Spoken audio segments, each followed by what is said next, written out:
Bonjour.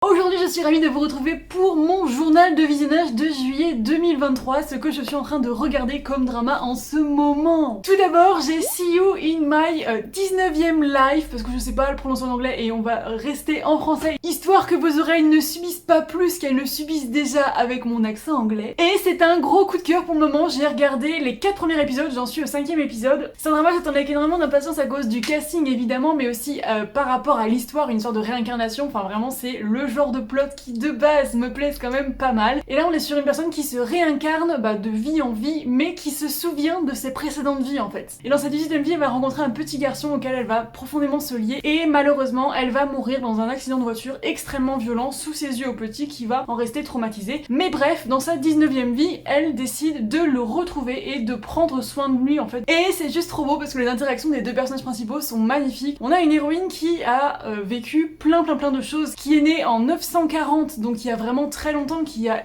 expérimenté énormément de choses, qui a gagné une certaine maturité du coup, qui n'a vraiment pas froid aux yeux, enfin vraiment elle drague le héros ouvertement et vraiment on adore ce genre de personnage féminin qui n'a peur de rien, et notre héros est hyper touchant, il a tellement de traumatisme derrière lui qui ne sait plus se lier aux gens et c'est vraiment juste trop magnifique. Ils ont des interactions qui sont pleines d'alchimie et franchement je suis trop fan pour le moment, j'ai très hâte de voir la suite. Normalement le drama se termine sur Netflix dimanche, donc vous aurez potentiellement ma review complète sur le sujet vendredi de la semaine prochaine.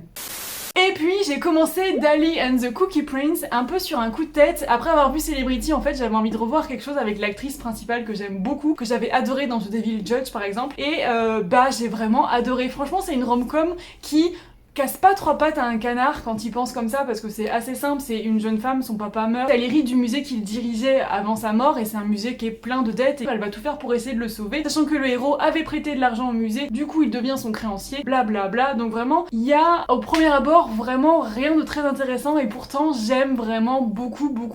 Ça parle d'art, évidemment, vu qu'on est dans un musée. Il y a plein de plans par exemple où il y a les décors qui vont être remplacés par des peintures à des moments, dans les transitions, etc. C'est très beau, très bien fait, c'est vraiment immergé en fait dans cet univers artistique onirique, et franchement rien que pour ça je trouve que le drama vaut la peine d'être vu, parce qu'il est très beau, il y a de jolies leçons, les personnages sont trop mignons, la romance est trop mignonne, donc vraiment là j'en suis au 10e épisode et je suis conquise.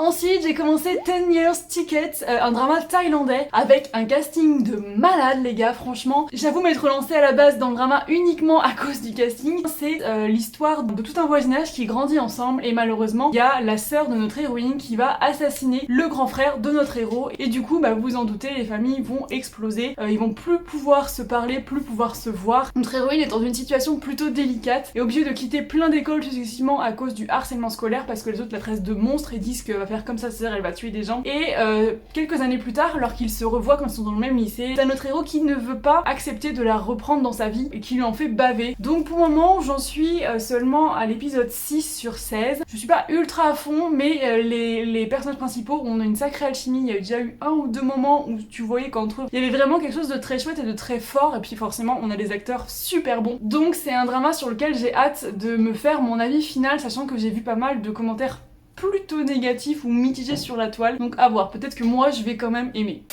Et puis je suis sur The Scary Love, un drama chinois que j'attendais énormément et qui pour le moment me convainc pas trop. J'en suis à l'épisode 11 sur 40 et je trouve ça un peu lent. J'aime bien les deux couples principaux, je préfère peut-être le couple secondaire d'ailleurs, parce que le couple principal pour le moment j'arrive pas trop à avoir quelque chose entre eux, alors que je trouve que le couple secondaire a un peu plus d'alchimie. Mais pour le moment niveau romance je suis pas trop convaincue. Après j'avoue que depuis que j'ai vu Love Between Fairy and Devil, je trouve que toutes les autres dramas de fantasy sont fades, j'arrive pas à avoir de gros coups de cœur pour les dramas de fantasy, donc voilà. Il y a Back from the Brink qui me fait vachement envie, donc je vais attendre qu'il soit entièrement traduit sur Viki pour le regarder, on verra.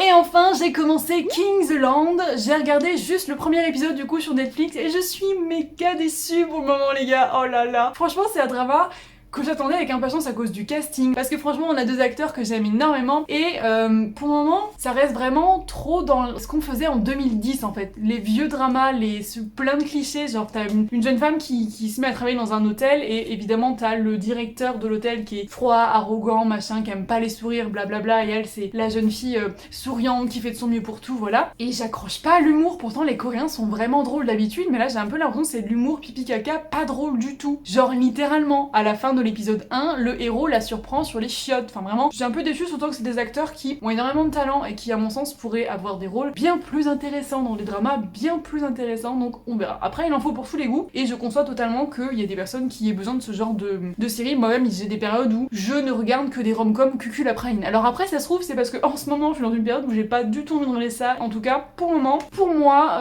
King's Land, je suis pas convaincue. Donc voilà, dites-moi en commentaire vous quel drama vous regardez en ce moment, si vous avez vu ou si vous regardez les dramas que moi-même je regarde en ce moment. Et je vous fais plein de bisous, je vous dis à très vite, Salanier, Popo, bye bye.